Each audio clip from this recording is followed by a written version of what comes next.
18 Oktober tahun 1944, pagi buta di atas Laut Flores. Langit masih gelap kebiruan.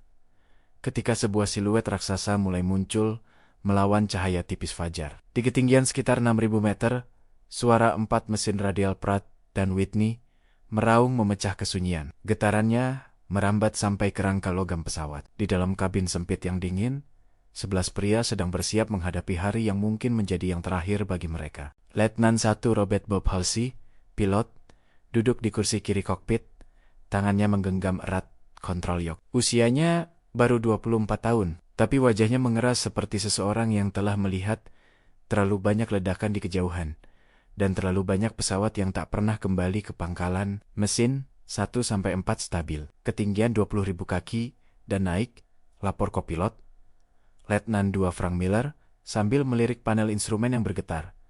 Bob hanya mengangguk, pertahankan formasi dengan kelompok utama. Kita belum jauh dari titik belok. Di luar jendela kokpit, beberapa B-24 lain terbang dalam formasi longgar. Lampu posisi mereka berkedip, redup di tengah kabut tipis. Di bawah mereka, hamparan gelap, pulau-pulau Nusantara mengambang di atas lautan yang tak berujung. Konvoi udara ini berangkat dari lapangan udara sekutu di wilayah Australia Utara, menuju Balikpapan target yang terkenal dijaga ketat dengan artileri anti-pesawat dan pesawat tempur Jepang. Di bagian hidung pesawat, navigator Letnan Harold Harry Collins menunduk di atas meja kecil penuh peta dan penggaris logam. Di sampingnya, juru radio sersan teknis James Jimmy Foster mengenakan headset. Telinganya diserbu suara statis dan potongan pesan dari pesawat lain. Posisi kita? Tanya Bob melalui intercom. Harry menggeser penggaris di atas peta, menghitung cepat. Kita mendekati titik referensi utara Sumba. Jika angin tidak mengkhianati, dalam beberapa jam kita akan berada di jalur langsung menuju Kalimantan. Di bagian tengah pesawat, di dekat kompartemen bom, Bombay Doors masih tertutup rapat. Di sana, 2 bom seberat 500 pon menggantung tenang. Masing-masing diberi tulisan kapur oleh kru malam sebelumnya, For Pearl Harbor dan Remember Wake Island. Setiap misi adalah campuran antara tugas militer dan dendam pribadi. Di menara, atas sersan udara William Bill Carter merapatkan jaket kulitnya. Angin dingin merembes lewat celah-celah, meski pesawat telah dilengkapi pemanas seadanya. Di tanggan Bill senapan, mesin kaliber 50 siap digunakan. Larasnya menonjol keluar dari kubah plexiglas yang berkabut tipis. Ia memandangi cakrawala yang perlahan memerah di timur. Tenang banget, gumam Bill ke intercom. Terlalu tenang buat selera saya. Suara lain menyahut dari belakang, di posisi senapan ekor. Nikmati saja, Carter. Sebentar lagi di atas Balikpapan, kita bakal lupa rasanya. Kata tenang, kata Sersan Albert Al Ramirez, tail gunner yang dikenal paling cerewet dan paling sering bercanda sebelum misi. Namun di balik canda itu, semua orang tahu, Balikpapan bukan target biasa. Kilang minjak tangki penyimpanan, dan pelabuhan di sana adalah urat nadi logistik Jepang. Menghantam Balikpapan berarti melumpuhkan bahan bakar kapal dan pesawat musuh. Itu juga berarti menembus salah satu wilayah pertahanan udara terketat di Hindia Belanda. Matahari mulai naik, menerangi permukaan laut yang berkilau seperti serpihan kaca. Di bawah, garis pantai samar-samar terlihat, pulau-pulau kecil, pantai putih, dan rimbun hutan tropis yang tampak damai dari atas. Seolah-olah perang tidak pernah menyentuhnya. Penglihatan bagus hari ini, komentar Frank, kopilot. Kalau awan tetap bersih, pengebom kita bisa mengenai target dengan presisi. Kalau kita sampai ke target, sahut Bob pelan. Perkataan itu menggantung di udara. Setiap orang di dalam B-24 tahu statistiknya. Ada pesawat yang hancur oleh flak, ada yang ditembak Zero, dan ada yang hilang begitu saja. Tidak jatuh di dekat target, tidak terlihat terbakar di udara, tidak dilaporkan oleh kru lain, hanya menghilang, seperti ditelan langit dan laut. Di meja radionya, Jimmy menerima serangkaian kode Morse dari pesawat pemimpin formasi. Ia menerjemahkannya cepat, mencatat di kertas yang sudah penuh coretan. Tingkatkan kewaspadaan. Intel memperkirakan patroli udara Jepang di area ini meningkat sejak minggu lalu, katanya ke seluruh kru. Bob menyipitkan mata, memandangi jauh ke depan. Di kejauhan, awan-awan mulai menumpuk bukan tebal, tapi cukup untuk menyembunyikan sesuatu di baliknya. Pesawat tempur, badai mendadak, atau nasib buruk, jam bergulir. Suhu di ketinggian membuat napas berubah jadi uap tipis. Kru bergantian minum dari termos kopi yang mereka bawa. Tangan mereka menggigil meski mengenakan sarung tangan tebal. Di bagian perut pesawat, pengebom utama, Letnan muda Charles Charlie Dawson, memeriksa lagi penglihatan bomnya, sebuah Norden bombsight yang terkenal presisi. Ia mengatur ketinggian, kecepatan dan sudut. Semuanya dipersiapkan untuk momen singkat ketika Balikpapan akhirnya muncul di bawah mereka. Kalau ini berhasil, gumam Charlie, bukan ke siapa-siapa, kapal-kapal mereka bakal kekeringan bahan bakar. Tidak ada yang menjawab, tapi mereka semua memikirkan hal yang sama. Setiap bom yang jatuh berarti kru-kru lain di laut dan udara mungkin punya peluang hidup lebih besar. Tiba-tiba, suara statis di headset meningkat. Disusul suara tegang dari pesawat pemimpin. Semua unit di sini, Lead One. Laporan, kemungkinan aktivitas pesawat musuh di depan. Siapkan posisi defensif. Ulangi, siapkan posisi defensif. Bob segera menekan tombol intercom. Semua posisi senapan, siaga, mata di langit dan di awan. Navigator, pastikan kita tetap di jalur. Tapi kalau formasi mulai pecah, kita ikuti pesawat pemimpin. Terima, jawab Bill dari menara atas. Ia memutar kubahnya, mengintai ke segala arah. Di sampingnya amunisi kaliber 50 berkilau sabuk peluru panjang, menggantung siap menari masuk ke senapan. Di belakang, Al mengatur ulang posisi duduknya, menempelkan mata ke bidikan optik. Dari kursinya di ekor, ia bisa melihat seluruh tubuh pesawat menjulur ke depan. Sayap panjang dengan 4 mesin yang terus meraung, dan di kejauhan, titik-titik kecil pesawat B-24 lain di formasi. Hari yang bagus untuk cari masalah? Ya, Pacific Vengeance, gumam Al, menepuk pelan dinding logam di sampingnya. Beberapa menit kemudian, awan-awan tipis mulai menelan formasi. Pesawat lain di kiri dan kanan terlihat samar, lalu hilang sebentar, lalu muncul lagi. Turbulensi ringan membuat kabin berguncang. Jaga ketinggian, ujar Bob. Jangan terlalu jauh dari formasi, tapi radio mulai kotor, sir, sahut Jimmy. Gangguan statis meningkat. Bisa jadi cuaca atau sesuatu yang lain. Tiba-tiba, suara ledakan jauh terdengar di sebelah kanan disusul kilatan kecil di kejauhan. Sial, itu flag di depan, seru Bill. Aku lihat asap hitam kecil di awan sebelah timur. Belum masuk jarak efektif, kata Bob, mencoba menenangkan semua orang, mungkin juga menenangkan dirinya. Kita belum dekat Balikpapan. Mungkin itu untuk rombongan lain atau mereka menembak apa saja yang lewat. Formasi terus maju, mesin meraung. Jarum bahan bakar perlahan turun. Dan jarak ke Balikpapan semakin dekat. Tidak ada yang tahu bahwa, pada titik inilah, di antara lapisan awan dan kilatan flag pertama di kejauhan, sesuatu akan terjadi pada Pacific Vengeance. Sesuatu yang membuatnya tak pernah terlihat lagi. Dalam jurnal misi, pesawat ini nantinya hanya akan tercatat dengan dingin. Missing, no contact, after last position report. Presumed lost over sea en route to Balikpapan. Namun di dalam kabin yang bergetar, 11 pria ini belum tahu bahwa nama mereka akan berubah dari kru aktif menjadi Mia Missing in Action. Yang mereka tahu saat itu hanya satu hal. Misi harus dilanjutkan. Hingga suara Jimmy tiba-tiba memotong keheningan lewat intercom. Suaranya bingung dan tegang. Kapten, sinyal radio dari pesawat di depan baru saja hilang sebentar. Lalu muncul lagi.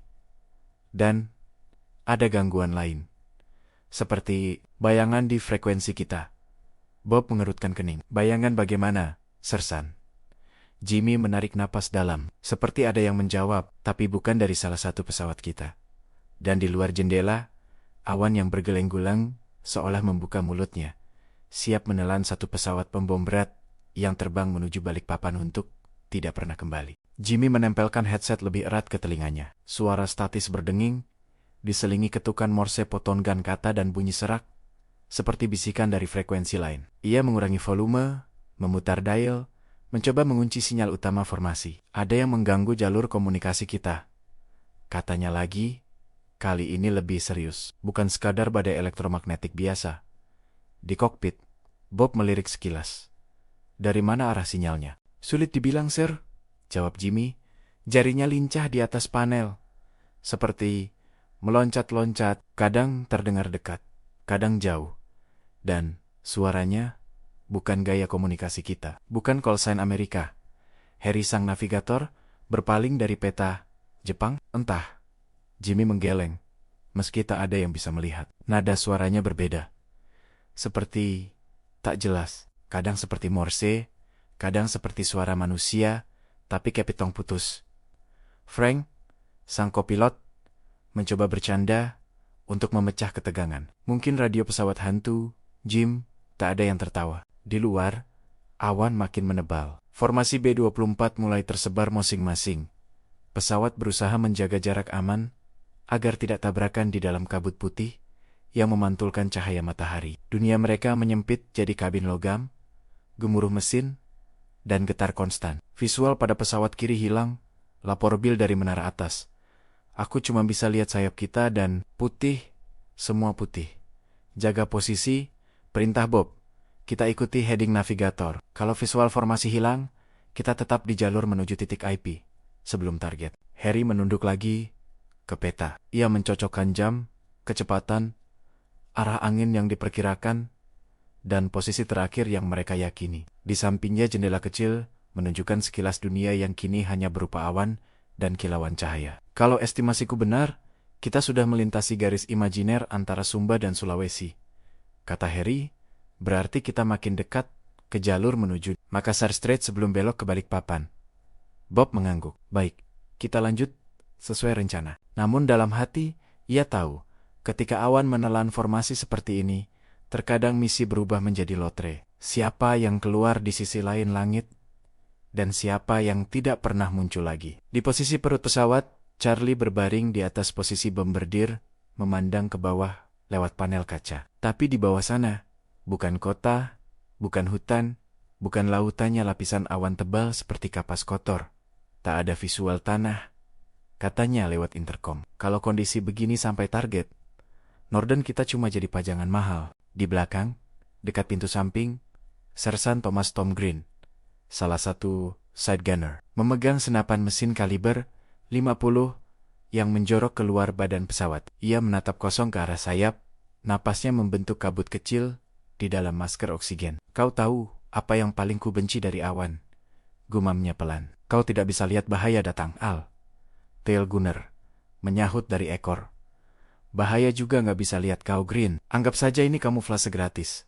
Terkadang, balas Tom, aku lebih suka bisa lihat musuh daripada main ibuk-nebok. Apakah dia ada di luar sana? Mendadak, suara di headset Jimmy berubah. Statis yang tadinya menderu kini terbelah oleh suara lain lemah. Jauh, tapi jelas manusia. Trey, come in. Lead 3. Do you copy? Repeat. This is. Lalu terpotong lagi oleh derit. Jimmy menegang. Ada transmisi bahasa Inggris. Kedengarannya dari salah satu pesawat kita. Bob segera menoleh. Bisa dilacak sumbernya? Aku coba. Jimmy memutar dial halus, memfokuskan antena. Suara itu muncul lagi. Kali ini lebih jelas, tapi kacau. This is 4. Took heavy. Ugh. Losing. HT. Breaking. Formati. Lalu Henning. Anja. Estatis. Sepertinya salah satu B-24 di depan kena flag, kata Jimmy lirih. Atau Zero. Bob mengencangkan genggaman pada Yok. Semua posisi senjata. Waspada. Walau kita belum lihat tanah, bukan berarti mereka tidak melihat kita. Suara Jimmy kembali pecah oleh gangguan lain. Tapi yang ini berbeda, bukan bahasa Inggris, bukan juga bahasa Jepang yang pernah ia dengar dari latihan intel. Seperti rangkaian bunyi yang terlalu cepat, terlalu rata, tanpa intonasi manusia. Seperti sesuatu yang menirukan suara, tapi tidak memahaminya. Kapten, suara Jimmy terdengar pelan. Hampir berbisik, sinyal yang barusan. Bukan dari kelompok kami, bukan juga dari ground station kita. Dan aku tidak yakin itu manusia. Bob menghela napas panjang, berusaha tetap rasional di tengah keanehan. Mungkin itu interferensi dari stasiun radio sipil yang rusak, atau dari kapal di bawah. Bisa jadi, jawab Jimmy. Tapi nada suaranya mengatakan ia tidak percaya sepenuhnya pada penjelasan itu. Beberapa menit berlalu dalam keheningan tegang. Awan di luar mulai sedikit menipis, menampakkan sela-sela langit biru. Di satu titik sinar matahari menembus, menyilaukan mata kru. Aku punya visual laut, seru Bill tiba-tiba. Di bawah, jam 6, awan tervela. Laut terbuka. Bob mencondongkan tubuh ke jendela kokpit. Benar di bawah sana, jauh, permukaan laut biru tua berkilau. Beberapa pulau kecil menyembul seperti nokta hijau gelap di atas bentangan air. Navigator, apakah kita berada di jalur? Tanya Bob cepat. Harry memeriksa lagi peta dan kompas. Kalau perhitungan terakhir benar, kita berada di atas sisi selatan, Selat Makassar. Balikpapan seharusnya jauh di depan, di arah jam 1 pesawat, dan di mana pesawat lainnya? Tanya Frank pelan. Itu pertanyaan yang menghantui semua orang. Bill memutar menaranya ke kiri dan kanan. Visual formasi? Nihil. Tidak ada B-24 lain dalam radius pandangku. Hanya awan, laut, dan... Ia berhenti, menyipitkan mata. Tunggu! Ada sesuatu. Jam 2, agak jauh. Titik kecil, bergerak, cepat. Pesawat? Tanya Al dari ekor. Bisa jadi. Ukurannya kecil. Terlalu cepat untuk B-24. Bisa saja P-38 pengawal. Bill mengerutkan kening. Tapi kita tidak dijadwalkan dapat pengawalan di area ini. Suara Jimmy masuk lagi. Terputus-putus. Kapten, ada sinyal pendek masuk. Sangat lemah. Apa yang mereka katakan? Jimmy menahan napas. Memusatkan perhatian. Seperti koordinat, tapi tidak lengkap. Dan ada frasa yang berulang. Ia berhenti sesaat, lalu mengulang pelan. Returning. Returning. Wrong sky. Wrong sea.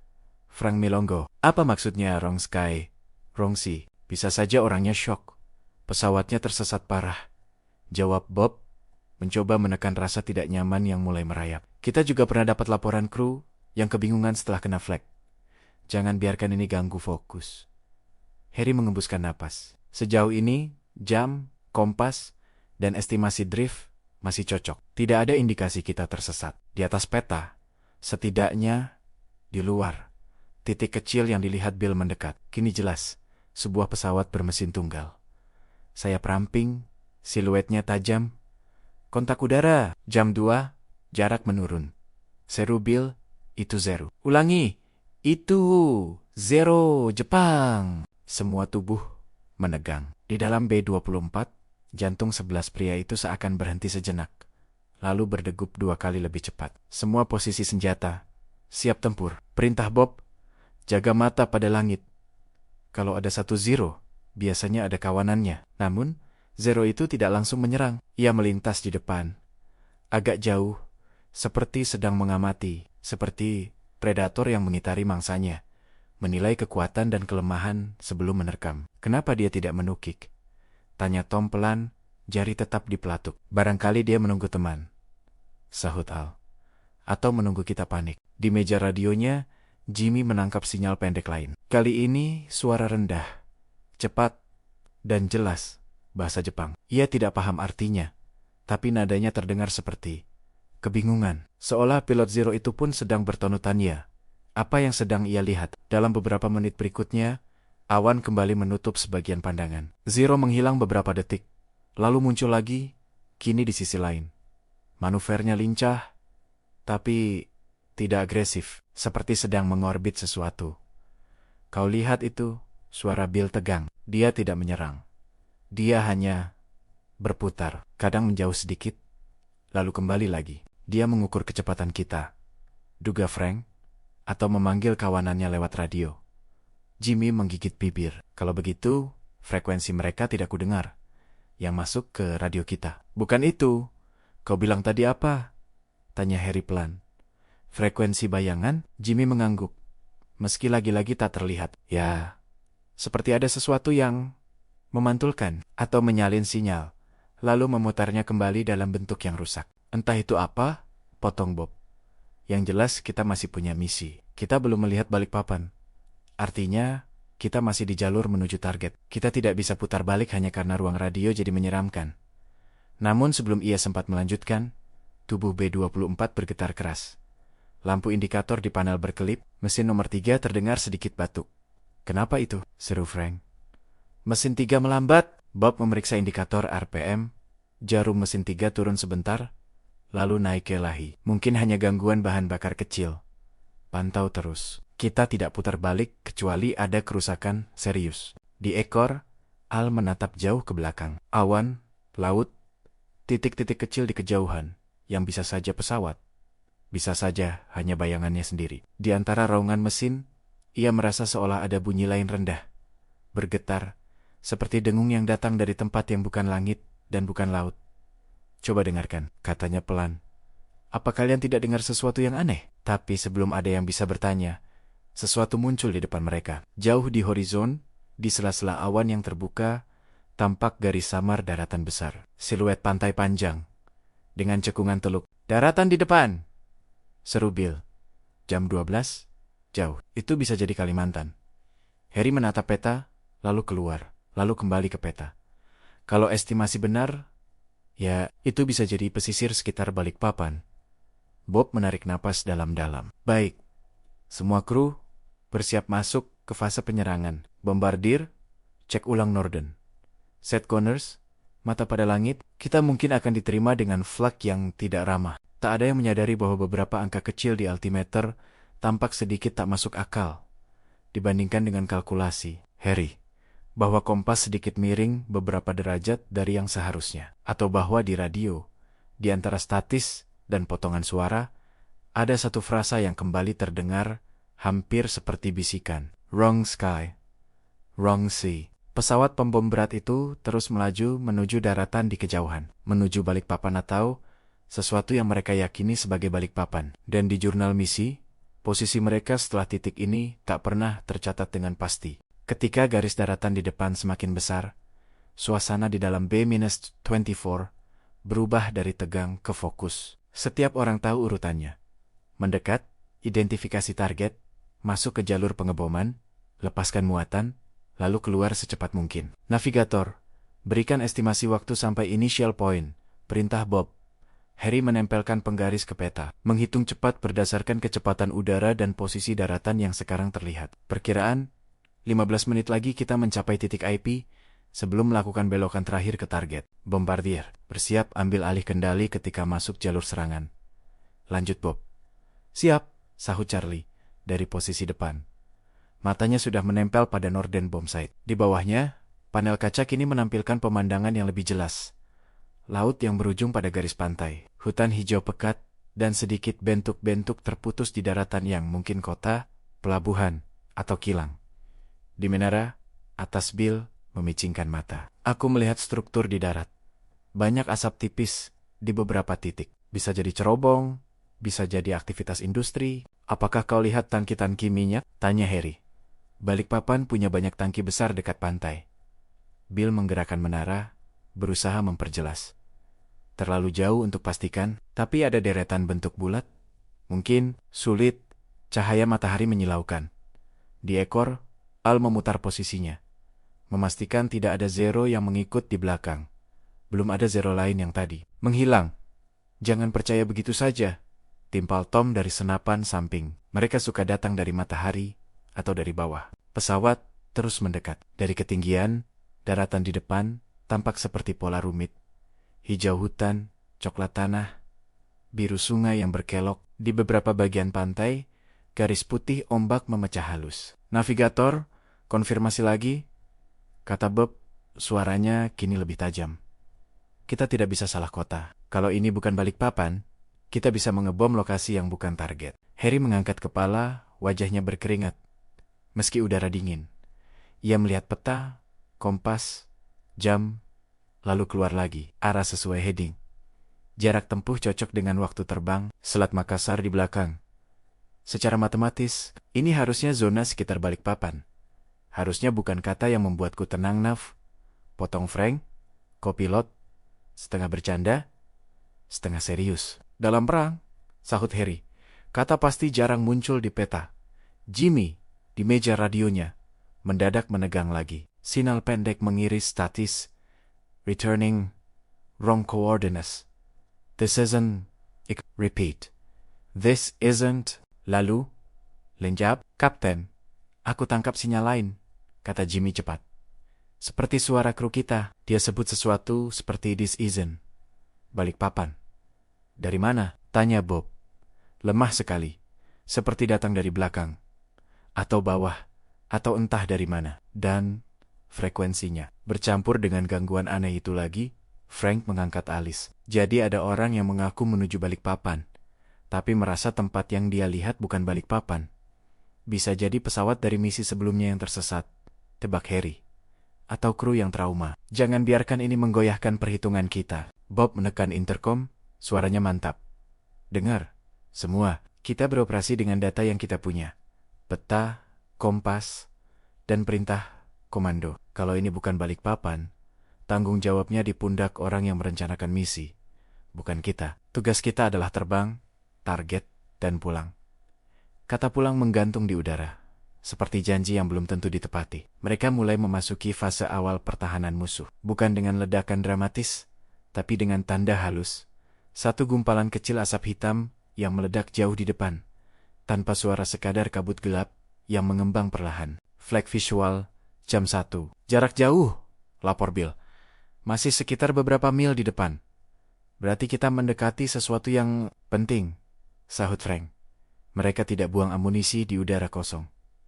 Tak lama kemudian, ledakan kedua muncul, sedikit lebih dekat. Serpihan logam tak terlihat melesat di udara, meski belum menyentuh mereka. Semua kru, kencangkan sabuk. Perintah Bob. Ini baru salam pembuka. Bombardir, bersiap, ambil alih jalur. Ketika kita masuk IP, Charlie mengatur Northern Bomb Sight dengan teliti. Masukkan data kecepatan, arah angin, dan ketinggian. Jika Navi benar, jalur ini akan membawa kita tepat ke atas tangki-tangki minyak. Jika Navi benar, katanya. Gumam Harry. Setengah kesal, setengah cemas. Di luar, bentuk-bentuk di darat mulai lebih jelas. Ada deretan bangunan memanjang, sesuatu yang tampak seperti dermaga, dan beberapa struktur besar yang, dari ketinggian ini, seperti titik-titik bulat berkumpul. Mungkin itu tangki minyak, kata Bill. Tapi, tata letaknya sedikit berbeda dari sketsa foto intel yang pernah kutatap di briefing. Bagaimana bedanya? Tanya Bob. Di sketsa, tangkinya lebih tersebar, memanjang sejajar pantai. Ini terlihat lebih terkumpul di satu area. Tapi, bisa jadi aku mengingatnya salah. Waktu itu fokusku lebih ke kopi gratis di ruangan briefing. Tidak ada target yang sempurna sama dengan foto recon, potong Bob, asal kira-kira cocok. Kita lanjut. Intel juga tidak selalu update. Namun kata-kata itu tidak sepenuhnya menenangkan dirinya. Ada sesuatu yang mengganjal bukan hanya di radio, tapi di dalam nalurinya sebagai pilot yang sudah beberapa kali masuk dan keluar zona musuh. Di meka radio gangguan meningkat. Jimmy merasakan telinganya lelah oleh statis dan suara janggal. Kau pernah dengar ini sebelumnya? Tanya Tom lewat intercom, mencoba mengalihkan pikiran. Sinyal-sinyal aneh, waktu misi malam atau di tengah laut, pernah gangguan, jawab Jimmy. Tapi biasanya jelas berasal dari stasiun sipil, atau kapal, atau cuaca yang satu ini. Seperti gaung, seperti ada suara di saluran yang sama, tapi tidak punya asal, suara yang tersesat. Tanya Al dari ekor. Jimmy tertawa pendek, tanpa humor. Kalau begitu, semoga ia menemukan jalannya sendiri dan tidak menyeret kita. Saat itu, sinyal lain masuk, kali ini sangat pendek tapi menusuk. Sebuah kalimat yang seakan menembus langsung tulang belakang Jimmy. Do not follow the shore. Ia menegakkan punggung. Kapten, aku baru saja dengar peringatan dalam bahasa Inggris. Do not follow the shore. Ulang. Do not follow the shore. Bob memandang keluar. Di bawah, garis pantai makin jelas, memanjang dari kiri ke kanan, seperti panduan alami menuju sesuatu di kejauhan. Terlepas dari peringatan hantu manapun, katanya, taktik penyerangan kita memang mengharuskan kita mengikuti garis pantai sebelum belok ke target. Tapi, bagaimana kalau... Harry hampir bertanya, bagaimana kalau garis pantai ini bukan yang kita kira? Namun ia menelan kalimat itu. Tidak ada ruang untuk ragu di momen seperti ini. Flak kini benar-benar menyambut mereka. Ledakan-ledakan hitam mekar di udara, beberapa cukup dekat untuk mengguncang pesawat. Pecahan logam menghantam sayap dan badan pesawat dengan dentingan keras, seperti hujan batu pada drum raksasa. Flak berat, jam 12, ketinggian kita, teriak Bill. Mereka mengunci kita. B-24 bergetar saat sebuah ledakan cukup dekat menampar dinding udara di depan mereka. Lampu, salah satu indikator tekanan bahan bakar berkedip. Lalu stabil lagi, tidak ada kebocoran bahan bakar visual. Lapor Tom dari sisi sayap kiri masih utuh, sejauh yang bisa kulihat. Pertahankan ketinggian, seru Bob. Keluar dari jalur flak dan masuk ke jalur bom. Bombardir, kau yang memegang kendali ketika aku serahkan. Charlie menarik napas dalam. Siap. Begitu kita di IP, aku ambil alih jalur dan membawa kita tepat di atas target. Harry menjulurkan leher, memandangi daratan di depan. Matanya berusaha mencocokkan apa yang ia lihat dengan catatan intel. Ada pelabuhan, ada bangunan industri, ada sesuatu yang tampak seperti tangki. Tetapi kontur teluk, bentuk aliran sungai, arah jalan kecil, beberapa detail tampak sedikit berbeda dari foto Recon Balikpapan yang ia hafal. Cuma sedikit. Cukup kecil untuk bisa diabaikan sebagai variasi sudut pandang, atau cukup besar untuk menjadi tanda bahwa mereka mungkin melihat kota yang sama sekali lain. Navigator. Suara Bob terdengar di intercom. Kali ini tanpa basa-basi. Ini Balikpapan kan? Harry menelan ludah. Menurut jam, kecepatan, dan heading. Ya, menurut peta. Ya, menurut insting, ia berhenti. Menurut peta, ini Balikpapan. Ulangnya pelan. Seolah meyakinkan dirinya. Bob tak punya kemewahan untuk ragu lebih lama. Flag makin rapat. Jika mereka berputar untuk memeriksa lagi, mereka memberi artileri musuh lebih banyak waktu untuk mengunci. Baik, katanya mantap. Ini target kita, Bombardir. Bersiap. Saat kita mencapai HP, kau yang memegang kendali. Kita selesaikan ini, lalu keluar. Di menara, atas Bill, melihat sesuatu yang lain. Di belakang awan tipis, beberapa titik kecil bergerak cepat mendekat. Kontak udara tambahan. Ia berteriak. Beberapa pesawat. Kelihatannya zero. Sekarang mereka tidak main-main. Side gunners, rear gunner, siap sambut, perintah Bob. Bombardir. Fokus hanya pada target. Biarkan kami urus langit. Radio kembali bergemuruh. Di antara suara flak, transmisi pesawat lain, dan gangguan, satu suara lemah terdengar lagi, seperti datang dari jauh. Dari waktu yang salah. Do not drop. Not here. Wrong harbor. Wrong. Jimmy menggertakkan gigi. Kapten. Suara itu kembali. Dia bilang, wrong harbor. Pelabuhan yang salah. Dalam beberapa detik, keputusan harus diambil. Bob memandang lurus ke depan. Di bawah, kota dan pelabuhan membentang, flag meledak di udara, pesawat tempur musuh mendekat. Dan di dalam kabin, 11 pria menanti satu kata yang menentukan hidup. Mati. Dan mungkin misteri yang akan mengelilingi nama mereka selama puluhan tahun. Di depan, lampu kecil di panel Norden bersiap menyala. Epi tercapai, kata Harry dengan suara yang hampir seperti bisikan. Charlie menempelkan mata lebih dekat ke bom site. Jarinya siap dikontrol. Target di depan, katanya pelan. Seolah berbicara pada dirinya sendiri, sama banyaknya dengan kru lain. Aku punya visual pada sesuatu yang tampak seperti tangki minyak. Bombardir. Suara Bob kini datar. Tanpa goyahan, ambil alih jalur. Dan pada saat itu, pesawat B-24 Pacific Vengeance yang nantinya akan dilaporkan hilang dalam perjalanan menuju Balikpapan mengunci lintasannya pada sebuah kota di bawah. Apakah itu benar Balikpapan atau tempat lain yang tak pernah tercatat dalam arsip di sinilah? Di atas langit yang bergetar oleh flag dan dihantui sinyal radio aneh, misteri itu mulai mengeras. Ketika Charlie mengambil alih, B-24 terasa berbeda. Gerakan kecil Bob pada yoke kini digantikan oleh koreksi halus dari sistem autopilot yang terhubung ke Norden Bombsight. Pesawat seperti terkunci pada rel tak terlihat, lurus menuju target. Kontrol jalur di tanganku, lapor Charlie. Jangan ganggu heading. Sedikit lagi kita akan masuk zona drop. Bob melepas genggamannya perlahan. Meski setiap naluri pilot dalam dirinya menjerit, ingin tetap memegang kendali. Baik, pesawat milikmu, Bombardir. Flag meledak lebih dekat kini. Gumpalan asap hitam muncul di sisi kiri dan kanan. Beberapa cukup dekat untuk mengguncang kabin. Serpihan logam menghantam kulit pesawat dengan suara ting-ting-ting tak beraturan. Satu ledakan jam 11, dekat sayap kiri. Seru Tom. Kulit pesawat kena, tapi belum lihat lubang besar. Mesin masih lengkap. Tambah Frank. Semua jarum dalam batas aman. Sejauh ini, di luar, Zero mulai mendekat. Bill memutar menara atas. Mencoba mengunci salah satu yang menukik dari arah jam 1. Zero, datang dari matahari, raungnya jam 1 tinggi, menukik cepat.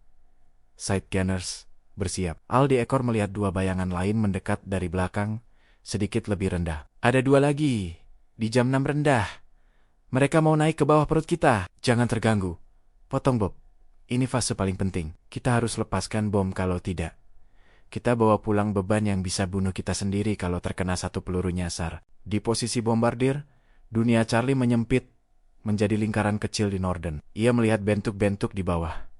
Garis pantai, deretan bangunan, area terbuka, dan di tengahnya sekumpulan bentuk bulat besar. Visual pada tangki besar, katanya, suaranya datar namun tegang. Tata letaknya agak berbeda, tapi cukup mirip. Ada kompleks pelabuhan di sebelah kiri target utama. Di belakangnya, Harry menatap ke bawah lewat jendela kecil, mencoba mencocokkan dengan peta mentalnya. Dari sudut ini, semuanya tampak hampir benar, tapi tidak sepenuhnya. Kompleks pelabuhan di sebelah mana? Tanya Harry. Sebelah kiri target. Ada beberapa kapal kecil di dermaga. Mungkin kapal suplai. Harry mengerutkan kening. Dalam sketsa Intel, pelabuhan Balikpapan punya struktur tertentu. Dermaga utama, haringgan pipa, dan pola tertentu pada tangki. Yang ini mirip, tapi seperti versi yang digambar dari ingatan samar. Atau kota lain yang kebetulan punya industri serupa. Kau yakin? Tanya Harry. Nada suaranya nyaris memohon. Ini yang paling mendekati definisi target minyak di pesisir yang kita punya, jawab Charlie. Kalau ini bukan Balikpapan, maka intel kita lebih kacau dari flag di leher kita sekarang. Suara Jimmy kembali menyusup lewat intercom. Kali ini terdengar seperti terengah-engah. Kapten, suara itu muncul lagi. Dia bilang, not here on harbor. Return, lalu terputus. Dan frekuensinya tumpang tindih dengan call sign kita. Seperti ada versi lain dari kita yang bicara di saluran yang sama. Kau dengar call sign kita sendiri? Tanya Frank. Ngeri, bukan persis, jawab Jimmy. Tapi sangat mirip. Seperti pantulannya, tapi kacau. Hancur. Bob merasakan tengkuknya dingin. Namun di depan, lampu indikator di panel Norden bersiap menyala tanda bahwa jarak ke target memasuki titik krusial. Semua kru, katanya, memaksa suaranya tetap mantap. Abaikan semua suara yang tidak ada di kokpit ini. Fokus pada tugas, lead, target, drop, dan keluar. Kita tidak datang sejauh ini untuk membatalkan misi di detik terakhir. Zero pertama akhirnya menukik. Ia datang dari arah matahari, menembus awan tipis, menukik tajam ke arah B-24. Cahaya memantul di sayapnya. Bintang merah di lingkar putih jelas terlihat. Kontak. Jam 1, menukik, teriak Bill. Ia mengarahkan senjatanya, menekan pelatuk. Senapan mesin kaliber 50 meraung, mengirimkan jejak peluru ke udara. Garis tipis, hampir tak terlihat kecuali ketika menabrak logam atau kaca. Zero membetot stick, berputar sedikit. Pelurunya menghujani udara di sekitar B-24.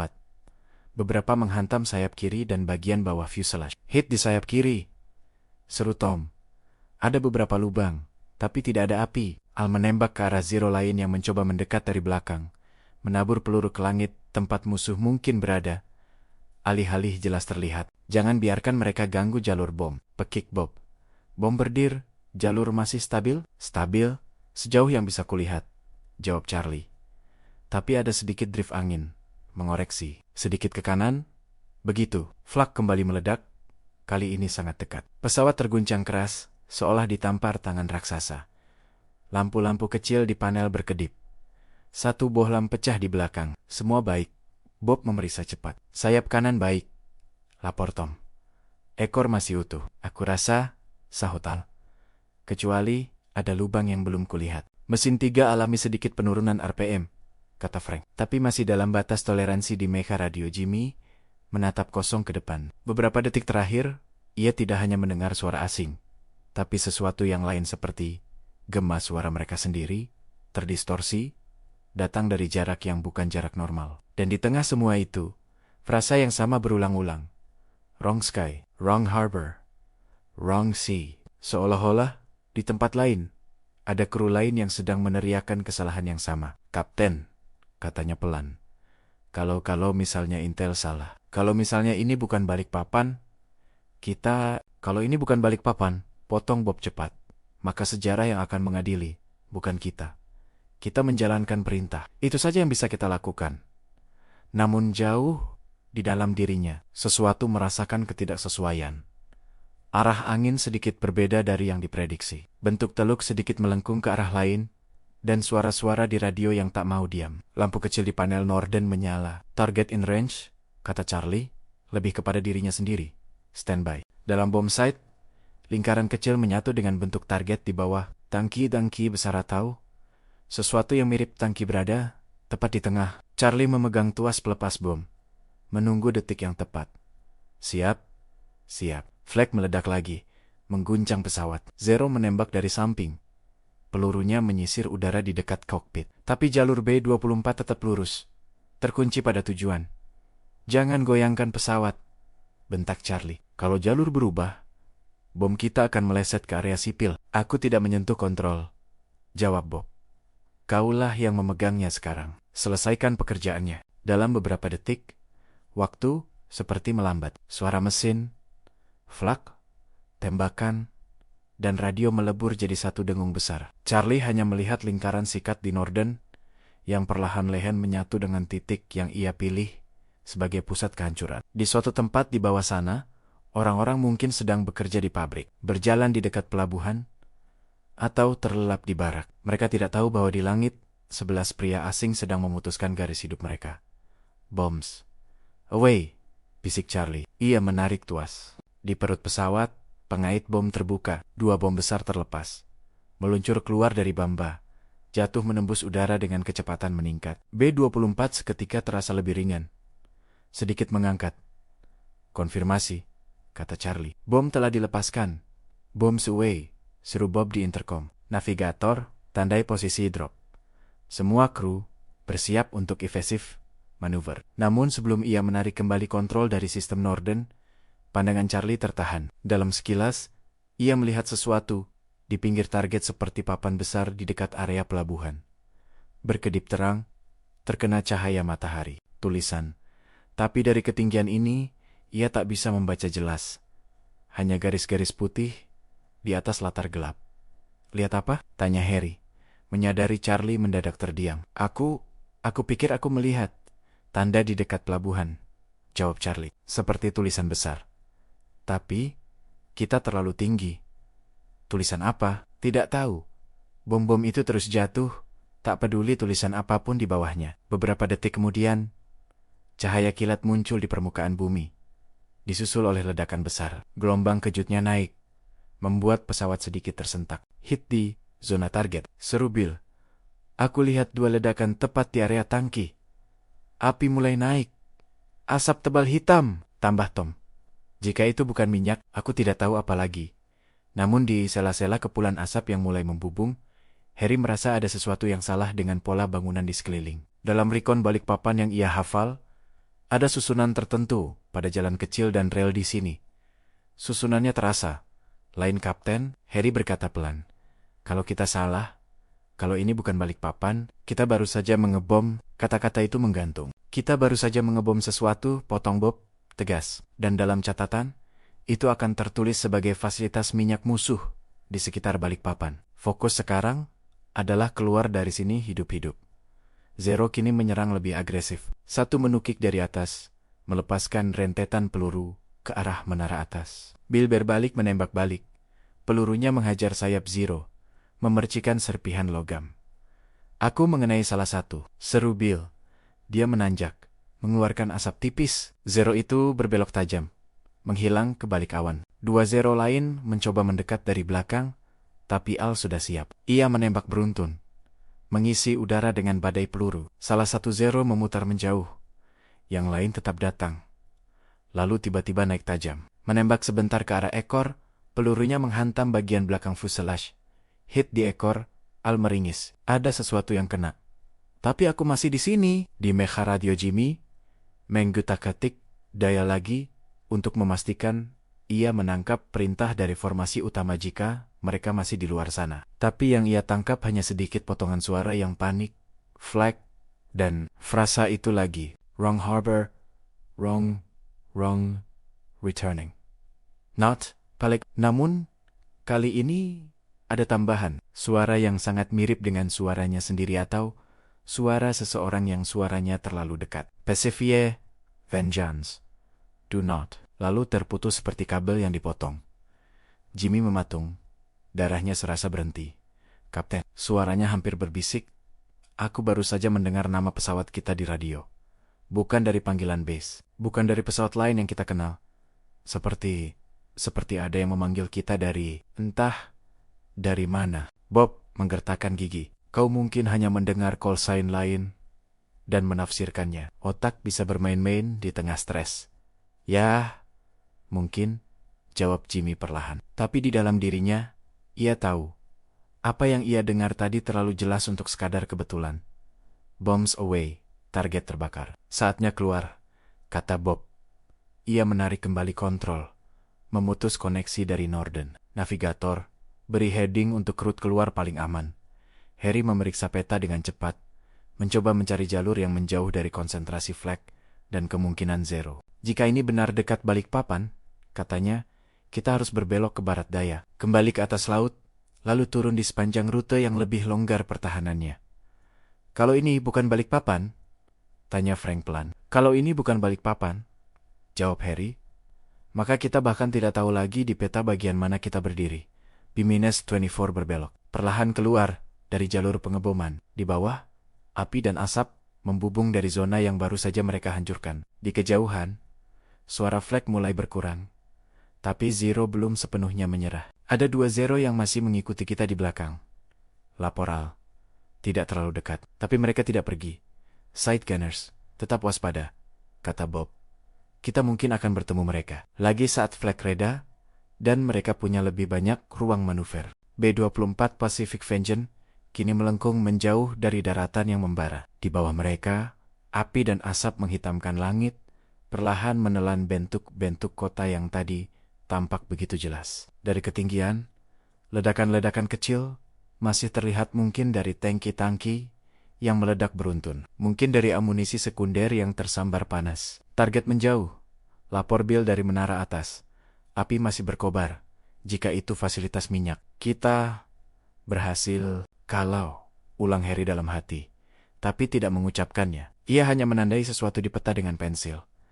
Sebuah lingkaran kecil di lokasi yang seharusnya mewakili posisi drop. Bob mengatur kembali kontrol. Memastikan pesawat stabil. Navigator, beri heading untuk rute keluar. Kita ingin kembali ke laut secepat mungkin. Harry menghitung cepat.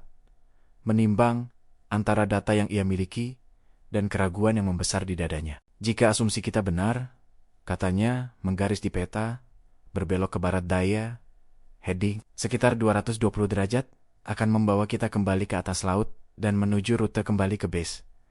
Baik, heading 220, sahut Bob.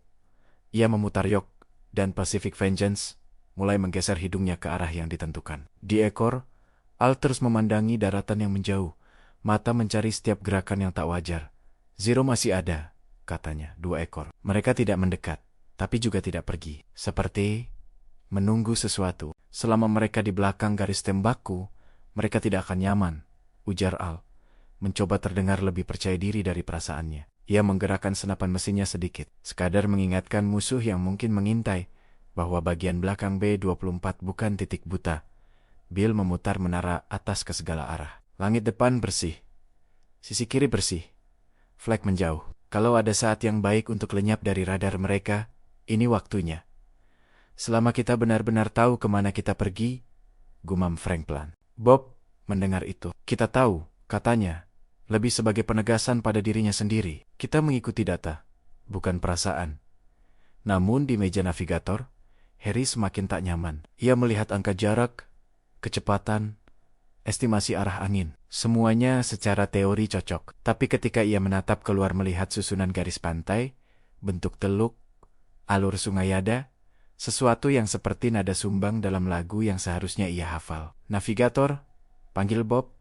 Pastikan kita benar-benar menuju laut, bukan mendarat di tengah hutan. Harry menarik napas panjang. Jika perhitungan terakhirku benar, dalam beberapa menit, kita seharusnya meninggalkan daratan dan kembali melihat hamparan air luas di bawah. Seharusnya lagi, gumam Frank. Kali ini tanpa humor sama sekali. Di meja radio Jimmy, mencoba sekali lagi terhubung dengan pesawat lain, di formasi. Ia mengirim panggilan pendek, menyebut call sign, kode misi, dan menunggu jawaban. Yang datang hanya statis, beberapa potongan suara jauh, dan seperti sebelumnya satu lapisan lain yang tak bisa dijelaskan. Lead, taking heavy akok, turning, repeat, turning, CK. Suara itu jauh, patah, seperti tertinggal di belakang waktu. Aku kira itu salah satu pesawat kita, kata Jimmy ke intercom. Tapi delaynya aneh. Seolah-olah kita mendengar percakapan yang sudah terjadi beberapa menit lalu. Pantulan ionosfer bisa melakukan hal-hal aneh, sahut Harry, berusaha menawarkan penjelasan ilmiah. Sinyal bisa memantul, tertunda, terdistorsi, ya, tapi biasanya tidak menumpuk dengan suara lain yang tidak jelas. Asalnya, Jimmy memutar dial lagi. Sekarang, lapisan aneh itu kembali muncul. Frasa pendek, berulang, seperti rekaman yang rusak. Returning, wrong sky, wrong harbor, not Balikpapan. Suaranya seperti manusia, tapi bukan satu orang. Seperti gabungan beberapa suara yang diputar sekaligus. Kapten, kata Jimmy pelan. Suara itu lagi. Ia mengulang, tapi makin kacau, seperti piringan radio yang tergores. Bob menghela napas, menahan keinginan untuk menutup saluran radio sepenuhnya. Dengar, Jim. Catat semua yang kau dengar. Waktu, perkiraan arah, apapun. Kalau kita selamat, kau bisa ceritakan ini pada Intel. Kalau tidak, ia berhenti, lalu mengubah nada. Kalau tidak, catatanmu mungkin jadi satu-satunya jejak apa yang terjadi di sini. Jimmy menatap lembar-lembar catatan di depannya penuh coretan jam, koordinat kasar, frasa setengah kalimat, dan tanda tanya. Ia menambahkan baris baru. 18:10:44. Setelah pengeboman, frekuensi dibanjiri frasa wrong sky, wrong harbor, wrong sea, dan sesuatu yang terdengar seperti peringatan. Sumber tidak diketahui. Ia menulisnya dengan tangan sedikit gemetar. Beberapa menit berlalu, seharusnya, menurut hitungan Harry, mereka sudah mulai melihat laut di bawah. Tapi ketika ia mengintip dari jendela kecil di samping, yang ia lihat masih daratan hijau, coklat, dengan garis sungai yang melengkung, Kapten, suaranya kini kehilangan sebagian keyakinan. Kita seharusnya sudah di atas laut. Bob menoleh cepat. Apa maksudmu seharusnya? Aku menghitung berdasarkan kecepatan dan arah yang kita ambil setelah drop. Dengan heading 220 dan waktu yang sudah berlalu, kita mestinya sudah menyeberangi garis pantai. Tapi, kita masih di atas daratan. Frank mengerutkan kening. Angin bisa mendorong kita sedikit ke daratan, kan? Sedikit, jawab Harry. Bukan selama ini. Bob memeriksa altimeter, kompas, dan indikator kecepatan. Semua tampak wajar. Tidak ada yang tampak rusak secara kasat mata. Apakah mungkin kompas kita melenceng? Tanya Bob, kalau kompas melenceng beberapa derajat, bisa menjelaskan kenapa kita sedikit tersesat, kata Harry pelan. Tapi itu tidak menjelaskan. Ini apa? Desak Bob. Rasa bahwa pola sungai di bawah sana tidak cocok dengan peta apapun di depanku. Kalimat itu menggantung di udara. Navigator, suara Bob kini datar. Katakan dengan bahasa yang jelas. Apakah kita tahu di mana kita berada? Harry menatap peta, lalu ke jendela, lalu kembali lagi. Untuk pertama kalinya dalam misi ini, ia tidak bisa memaksa dirinya berkata, "Ya, aku tidak yakin," jawabnya akhirnya. Koordinat yang bisa kutulis hanya berdasarkan estimasi. Tapi, aku tidak bisa mencocokkan bentuk daratan ini dengan peta manapun yang kita miliki. Di ekor, Al memandangi horizon. Aku tidak suka bunyi itu, Nav. Tidak yakin, bukan kata yang ingin ku dengar ketika kita mencoba pulang. Zero yang tadi mengikuti mereka, kini tampak menjauh. Al mengamati mereka, mengerutkan kening. Aneh, katanya. 2 Zero di belakang memutuskan berbelok. Mereka tidak mengejar, seolah mereka melihat sesuatu yang kita tidak lihat, lalu memutuskan tidak mau ikut. Syukuri saja, sahut Tom. Mungkin mereka kehabisan bahan bakar, atau perintah mereka hanya menjaga area target. Tidak, Al menggeleng. Meski lagi-lagi tak ada yang melihat. Cara mereka berbelok, bukan seperti pilot yang menghindar atau mundur. Lebih seperti seseorang yang baru sadar bahwa ia sudah terlalu dekat dengan sesuatu dan ingin menjauh secepat mungkin. Kalimat itu membuat Jimmy merinding. Beberapa saat kemudian, di luar jendela kokpit, Horizon berubah. Bukan laut tapi deretan pegunungan rendah yang samar, seperti garis gigi bergerigi di kejauhan. Kita seharusnya tidak melihat pegunungan di depan, ujar Harry, dengan heading ini. Dari Balikpapan, kita mestinya menuju selat dan laut terbuka. Bukan, ini. Bob menatap lurus ke depan. Rahangnya mengeras. Kau menyiratkan apa, navigator? Bahwa kita tidak pernah benar-benar berada di atas Balikpapan? Harry menghela napas dalam. Aku tidak tahu. Mungkin ini hanyalah bagian lain dari Kalimantan yang tidak terdokumentasi dengan baik di peta kita. Mungkin juga kita sudah melenceng jauh sebelum drop. Dan apa yang kita bombardir bukan target utama. Jimmy menunduk, menatap catatannya sendiri. Wrong harbor, not Balikpapan. Kapten, suaranya pelan.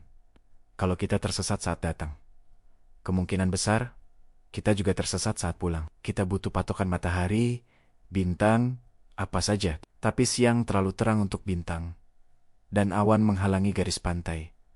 Navigator, Bob kembali bicara. Suaranya kini lebih lambat, terkontrol. Lupakan asumsi awal. Anggap kita tidak tahu di mana kita. Dari apa yang bisa kau lihat, sungai, pegunungan, pola daratan kira-kira. Kira-kira, kita berada di sektor mana? Harry menggambar garis baru di peta, berusaha menandai sungai yang ia lihat. Tapi tidak ada yang benar-benar cocok. Kalau kubandingkan pola sungai itu, katanya Ragu, yang paling mendekati. Mungkin bagian pedalaman Kalimantan. Tapi kita tidak seharusnya sejauh itu ke dalam. Frank mencelos. Jadi kita mungkin sudah mengebom sesuatu di pedalaman. Bukan fasilitas pantai? Tidak, sanggah Harry cepat. Aku melihat pelabuhan. Aku melihat kapal. Aku melihat tangki. Itu bukan pedalaman murni. Tapi ketika kita menjauh, lanskapnya berubah lebih cepat dari yang kuprediksi. Seolah, potong Bob. Aku butuh data, Nav. Bukan seolah. Harry menutup mata sejenak. Datanya, jam menunjukkan kita sudah terbang sekian menit sejak drop. Kecepatan udara sekian. Heading 220. Dengan itu semua, kita seharusnya sudah melihat laut. Tapi kita masih melihat daratan, dan kini, pegunungan. Itu data.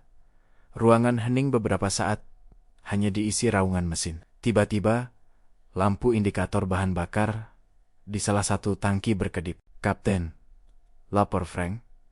Konsumsi bahan bakar kita sepertinya sedikit lebih cepat dari perkiraan. Bukan darurat, tapi jika kita banyak berputar untuk mencari orientasi, kita akan mengurangi margin aman untuk kembali ke base. Bob memejamkan mata sebentar. Tentu saja, karena tidak cukup hanya tersesat, kita juga harus mulai kehabisan bahan bakar di Mecha. Radio Jimmy menangkap sinyal lain kali. Ini bukan frasa aneh, sebuah panggilan samar dalam bahasa Inggris. All units, this is lead, heavy flag. Around Balikpapan, regroup, point. Suaranya seperti lead plane, kata Jimmy cepat. Tapi delaynya aneh lagi. Seperti kita mendengar rekaman dari beberapa waktu lalu. Bisa saja itu transmisi yang sampai ke kita setelah memantul berkali-kali, sahut Harry. Lalu kenapa kita tidak mendengar transmisi terbaru? Tanya Jimmy. Seakan-akan kita hanya menangkap jejak-jejak yang tertinggal. Bob tidak menjawab itu. Ia memutuskan sesuatu. Navigator, kita ubah rencana. Jika kau tidak bisa menemukan laut, kita naikkan pesawat ke ketinggian di mana kita bisa melihat sejauh mungkin. Mungkin dari atas kita bisa temukan garis pantai atau landmark besar. Naikkan ketinggian berarti lebih dekat dengan beberapa lapisan flag. Ingatkan Frank, kita sudah menjauh dari target. Semoga pertahanan berat tidak mencapai sejauh ini, jawab Bob. Lebih baik mengambil risiko sedikit di ketinggian daripada buta arah di ketinggian rendah. Ia menarik yok perlahan, menambah tenaga mesin. B-24 mulai mendaki, meninggalkan lapisan udara yang sedikit lebih tenang menuju ketinggian baru. Saat mereka naik, awan kembali menutup sebagian pandangan. Dunia di luar jendela berubah jadi putih dan abu-abu, dengan beberapa sela yang menampakkan daratan jauh di bawah. Ini bukan membantu, gumam Frank. Naik untuk mencari pemandangan, malah masuk awan lagi. Sabarlah, kata Bob. Kita butuh celah. Satu celah saja cukup untuk lihat garis pantai. Di meja navigator, Harry main koret-koret lagi. Peta yang sekarang tampak lebih seperti medan pertempuran antara fakta dan ketidakpastian. Ia menulis di samping salah satu garis. Posisi tidak pasti. Di Mecha radio Jimmy mendadak terpaku. Sinyal aneh itu kembali. Tapi kali ini bukan hanya frasa pendek. Sebuah kalimat lebih panjang. meski terpotong dan dipenuhi gangguan. Vengeance, you are too far. Not your sea return. Dia membeku, Captain. Mereka menyebut nama pesawat kita lagi. Pacific Vengeance. Dan, napasnya tercekat. Dan apa? Desak Bob. Dan mereka bilang, bukan laut kalian. Kalimat itu membuat semua hening. Mesin masih meraung, tapi di dalam satu pikiran aneh, menyelinap ke benak masing-masing. Kalau ini bukan laut mereka, lalu laut siapa? B-24 terus mendaki, perlahan menembus puncak awan. Beberapa detik terasa seperti menit. Beberapa menit terasa seperti jam. Ketika akhirnya mereka menembus lapisan atas, dunia berubah. Langit di atas biru tua dan jernih. Di bawah, lautan awan putih menghampar sejauh mata memandang. Seperti permukaan laut lain, lautan kapas. Yang diam, kita di atas semuanya, kata Bill pelan. Tapi, aku tidak melihat daratan. Tidak melihat laut. Hanya awan. Ke segala arah.